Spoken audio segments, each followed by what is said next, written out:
फतेहाबाद के गांव दरियारपुर में उस समय हड़कंप मच गया जब गांव का एक युवक दीपक मोबाइल टावर पर चढ़ा। सुबह करीब 5 बजे दीपक टावर पर चढ़ा था और लोग उसे नीचे उतारने की गुहार लगाने लगे।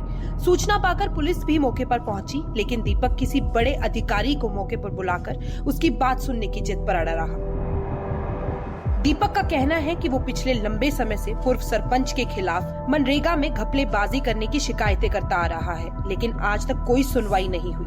उसने आरटीआई भी लगाई, डीसी को शिकायत दी, सीएम विंडो पर शिकायत दी और गृह मंत्री अनिल विज को भी शिकायत दी। कहीं से उसे सुनवाई होती नहीं दिखी। साल भर पहले उसने एएसटी कार्यालय के एक कर्मचारी को जो बातें कही, वो बातें पूर्व सरपंच द्वारा उसे वापस बताई गई, जिस पर उसे पूरा संदेह है कि सभी मिले हुए हैं। उसका कहना है कि पूर्व सरपंच ने खुद अपने परिवार वालों को मेट बनाया हुआ है और बिना काम किए लाखों रुपए के घपले करता आ रहा है। इसी को लेकर वो लगातार शिकायतें करता रहा। उसने बताया कि उसे सूचना मिली है आरोपी गांव छोड़कर विदेश जा रहा है। इस बात से आहत होकर वो टावर पर चढ़ गया। दीपक का कहना था कि जब तक कोई बड़ा अधिकारी आकर उसे कार्रवाई का पूरा आश्वासन नहीं देता, वो नीचे नहीं उतरेगा। मेरे गाँव में चल रहे नरेगा काम के जो मेट एक्स सरपंच महेंद्र सिंह और पूजा रानी के ऊपर मैंने कंप्लेंटें कर रखी है, वीडियो ब्लॉक में कर रखी है, डीसी को कर रखी है, विजिलेंस को भी कर रखी है, अनिल विज को भी कर रखी है, सीएम विंडो पे भी कंप्लेंट कर रखी है।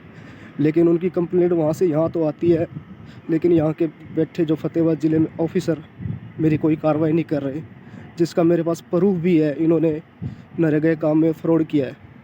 तो मैं जब तक टावर से नीचे नहीं उतरूँगा, जब तक कोई बड़ा अधिकारी आके मुझे आश्वासन ना दे कि आपकी कार्रवाई होएगी। अगर बड़ा अधिकारी को अगर किसी को सबूत चाहिए तो मैं सबूत देने के लिए भी तैयार हूँ कि इन्होंने कैसे फ्रॉड किया नरेगा काम में। मेरे पास रिकॉर्डिंग है इनके खिलाफ। मामला ये था सर, मेरे गांव में जो मनरेगा का कार्य होता था उसके अंदर लाखों करोड़ों का फ्रॉड हुआ है, जिसका मेरे पास प्रूफ है। तो जिसकी कंप्लेंट मैंने डीसी ऑफिस में भी कर रखी है, विजिलेंस को भी कर रखी है, आरटीआई भी लगा रखी है और अनिल विज को भी कर रखी है और सीएम विंडो भी लगा रखी है। तो अनिल विज से मेरे तरफ मैसेज आया ऑफिस से एसपी की तरफ, भाई तुरंत कार्रवाई, वो भी नहीं हुआ। मैंने डीसी के ऑफिस में गया, मैंने कहा सर मेरी कार्रवाई की जाए। बोला कि शुक्रवार को आ जाना। मेरी उनसे जो बात हुई तो यहाँ आके मेरे पास मैसेंजर पे फ़ोन आया, मेरे अदर जिसके ऊपर मैंने केस कर रखा है, एप्लीकेशन दे रखी है, उन्होंने मुझे बताया कि तेरी उस अफसर से ये बात हुई है। तो मुझे डाउट हो गया ये अफसर भी उनके साथ मिला हुआ है। उसका नाम है ABPS सौरभ, ADC ऑफिस में है। तो मैंने हर जगह 1 साल हो गए धक्के खाते हुए, तो मजबूरन मुझे ये कदम उठाना पड़ा कि ताकि मुझे इंसाफ मिल सके। और जिन्होंने इनको लाखों करोड़ों का जो फ्रॉड कर रखा है वो सारा का सारा पैसा रिकवरी करा के गवर्नमेंट के बैंक अकाउंट में जाए। घपला किसने कर रखा है ये जी ex sarpanch Mahendra Singh and mate Pooja Rani. किस तरह से घपला करते हैं सर? लोगों की आइडिया बना के और जो वे लोग भी काम पे नहीं जाते थे उनकी गैर हाजिरियाँ लगाते थे, यानी कि उनकी हाजिरी लगाते थे और वे काम पे नहीं जाते थे। उनके पैसे उनके अकाउंट में आते थे।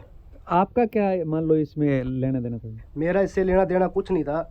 मैंने सिर्फ एक समाज सेवक के तौर पे ये आवाज़ उठाई थी और मेरे ऊपर छेड़छाड़ का आरोप भी लगा दिया। पंचायत में मेरे साथ दुर्व्यवहार भी किया गया।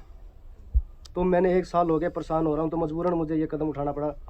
तो आज कितने बजे आप टावर पे चढ़े थे? मैं सुबह 5 बजे टावर पे चढ़ा था। तो तहसीलदार ने मुझे, जो फतेहाबाद ज़िले के तहसीलदार हैं, उन्होंने मुझे आश्वासन दिया कि आप नीचे आ जाइए, हम जो भी कार्रवाई है आपकी, हम आप खुद करवाएंगे आपकी कार्रवाई। इसके बाद तहसीलदार मौके पर पहुंचे और उसे कार्रवाई का आश्वासन देकर नीचे उतारा। Bureau report, daily post, Punjab, Haryana, Himachal.